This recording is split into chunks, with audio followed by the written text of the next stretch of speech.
Hello, hello. Welcome back to another episode of the Coach's Corner. Today, we're going to start an 8-part series, um, basically taking us through all the parts of functional wellness or fitness, starting with today, we're talking about nutrition. Now, we're talking about nutrition. We're going to take 2 weeks for this series, for this specific topic of nutrition. Why? Because there's two parts I really want to dive into with you guys. The first is emotional. The second is logistical. I've been finding one of the most common, I would call it stalemates or holdbacks or obstacles in the path to people's fitness journey is 100% of the time, without a doubt, nutrition.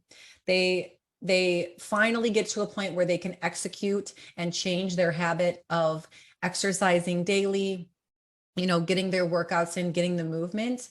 And the missing piece almost always comes back to nutrition. And what I want to talk about today is not so much what's the best nutrition plan for me. Is keto going to work? Is the carnivore diet going to work? It's actually changing our core beliefs about food, a relationship to food, and more importantly, about what we deserve when it comes to our bodies, our vessels. And so we'll go through a couple of common scenarios that end up programming us a certain way, and we don't even realize that it's happening.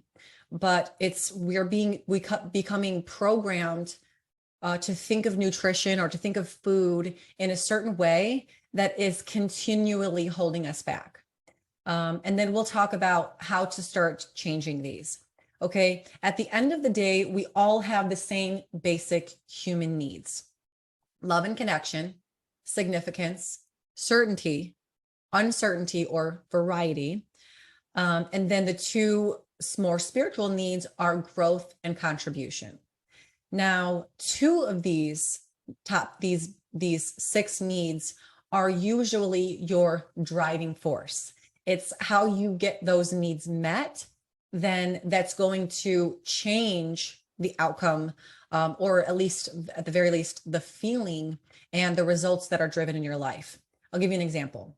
If someone's top 2 needs are significance and certainty, well, first of all, let me point out that these are 2 very dangerous first 2 needs to have, because in order to feel significant, it doesn't take very much, right? And we can meet these needs in negative ways, like, abusing someone. Well, we're very significant in their frame of mind in that moment that we're abusing them, whether mentally or physically.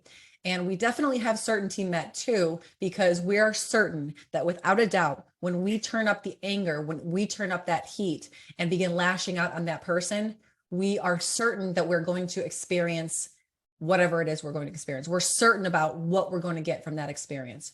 So this is what I mean about how these 2 needs, and whether they're in lack in your life, how you get those met is going to determine the quality of your life. Now, so you can have somebody else who gets extreme significance from, putting out valuable content on social media, or going to volunteer at a local shelter. And that also meets both of those 2 needs of significance and certainty. It also meets contribution, which we're not talking about, but you can see how these 2 top needs in 2 different humans will create an entirely different result in a life, and therefore putting different feelings as the emotional content in their lives. Now, how does this relate to nutrition? Let me explain.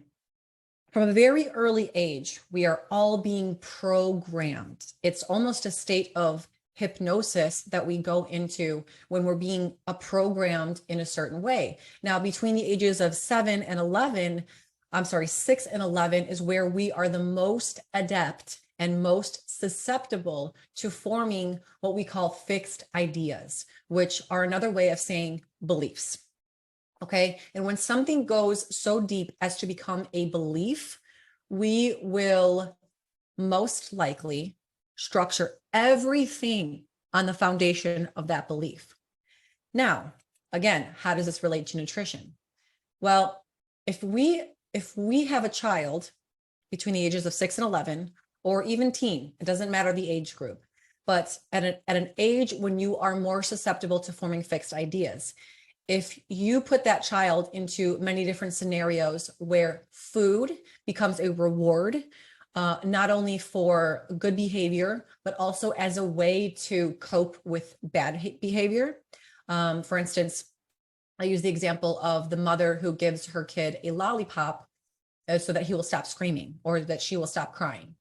Okay, this is where the programming towards food begins. It begins so early on, and we form then a relationship with, well, food meets this need of comfort.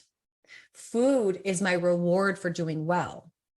I work hard and I get to eat or enjoy this. That is my reward mechanism. Somewhere along the way, you're getting something, you're getting a need met. And whenever at least 3 of our 6 needs are being met consistently, this thing, this outlet, this response or habit or behavior becomes an addiction. And so what I'm finding in my clients, and just as we look at this from a bigger picture perspective, that the problem isn't the nutrition plan. The problem isn't, too much bacon or too many fats or too many carbs. The problem is actually the behavior change that is able to be maintained by that person. And that comes down to simply this.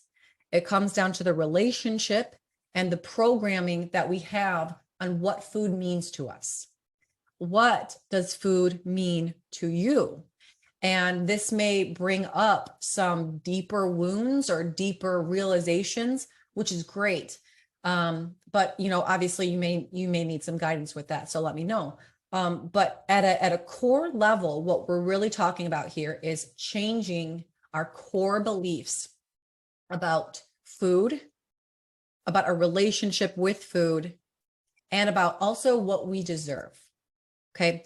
It's about, what is this food for?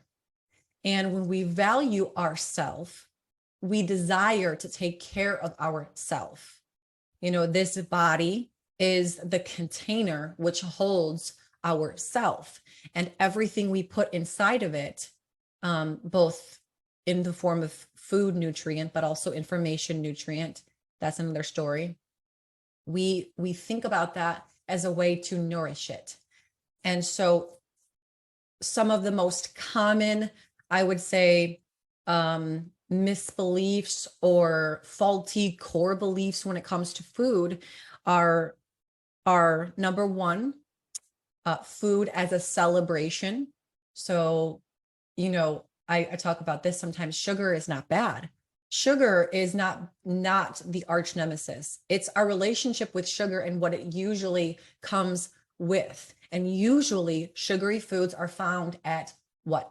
Parties in bulk, where people are over consuming, they're very distracted, and so they're eating more of it than they need to, and their spirits are all high because of the party. It's not the sugar.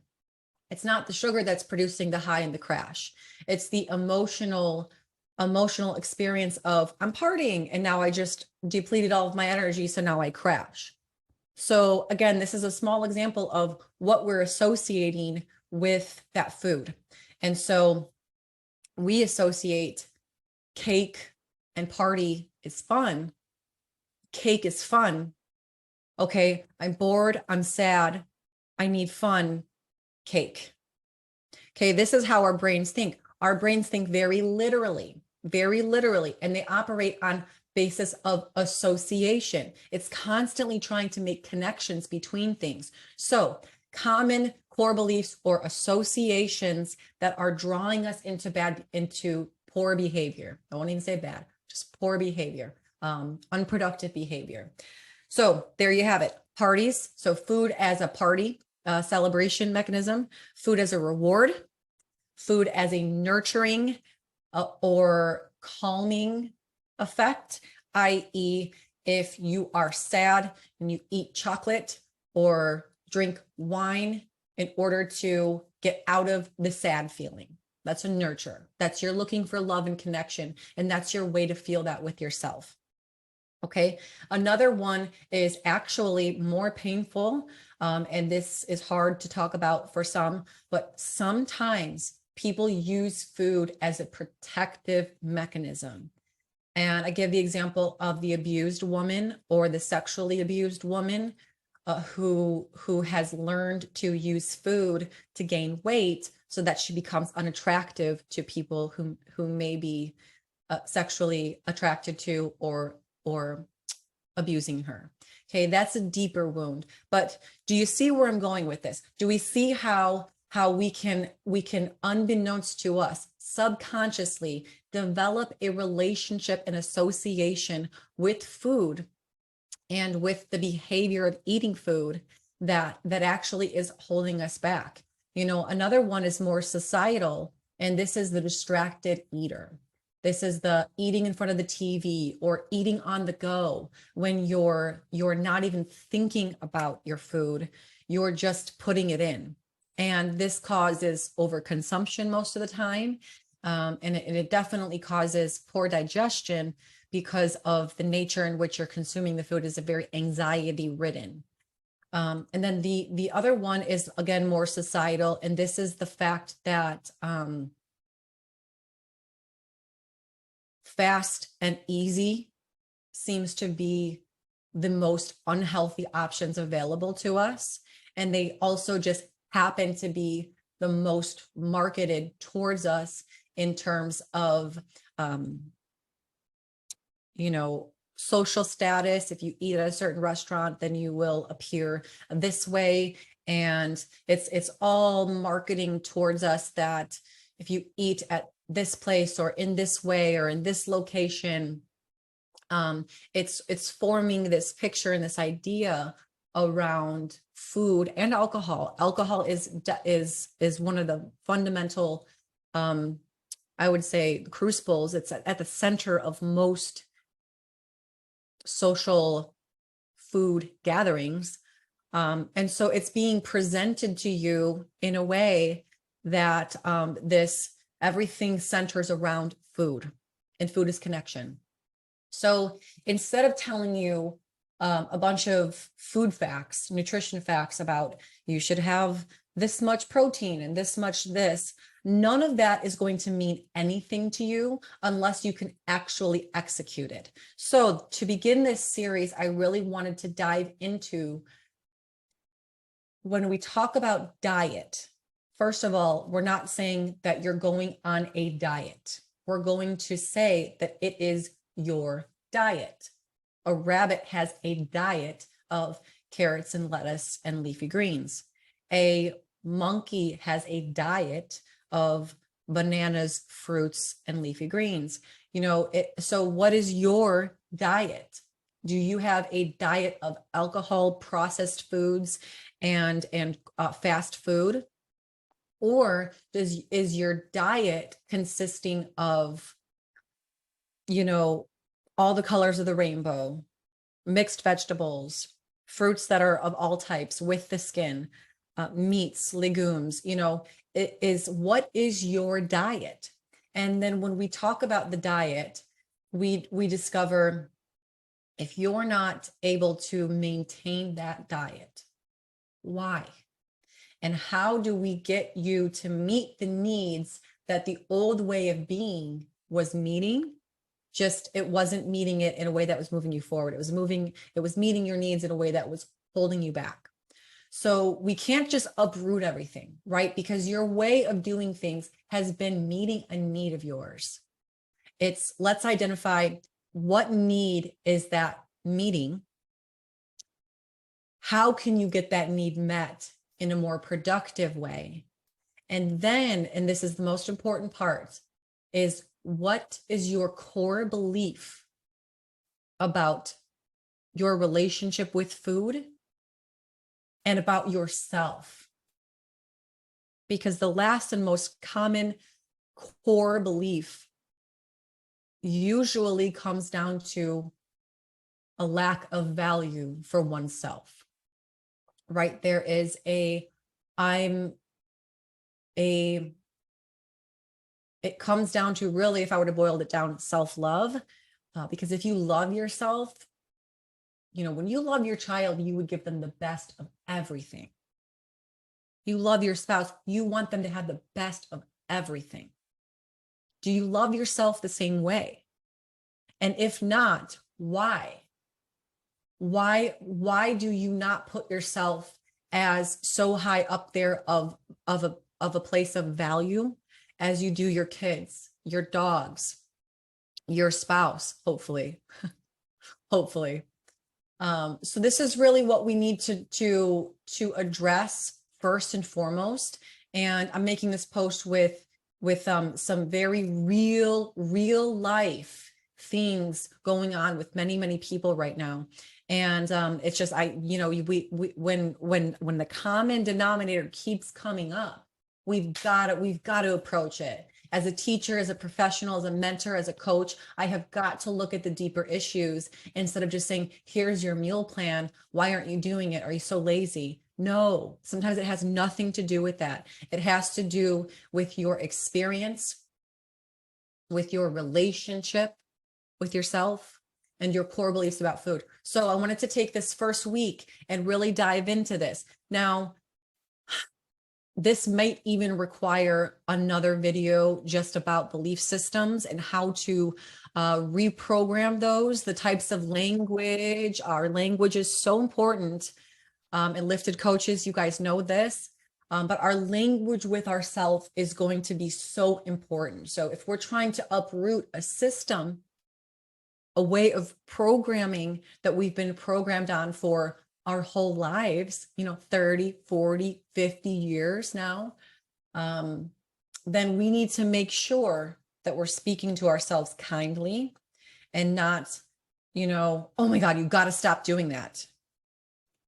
Do we think that type of language is going to serve that mission forward? Or why do you always do that? You knew you weren't supposed to have that. Instead of these, don't do this and don't do that. There's a whole list of common language patterns that are doing us a disservice. And then there's a common language pattern between people who succeed and between people who continually stay stuck in the same spot.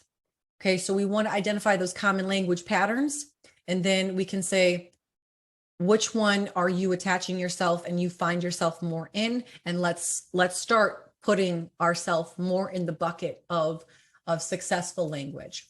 Okay, week 1 is down. Please let me know how this resonated with you guys. And if this is something that you think someone else needs to hear, please share. It takes 2 seconds to share. I don't want anything else. The best thank you I could get from you guys is a like and a share. And if this is bringing you, if this is bringing you value, and you want to say thank you in another way, I do have my podcast, Ignite the Spark Within. You can simply shoot a pledge over there. It's not a recurring thing. It's a one-time thing. So if this content brings you value, or if it's bringing someone else value, please share, please like, and please let me know. And please let me know if there's anything else that I should be diving into that I may be missing. I love your feedback. I love you all. I will see you next week. We're going to dive into part 2 of nutrition. Language is next. Nutrition as it pertains to language. Today was nutrition, core beliefs. And then we will take a 3rd week on this one to go into nutrition, the fundamentals. Okay. I love you all. Have a blessed week.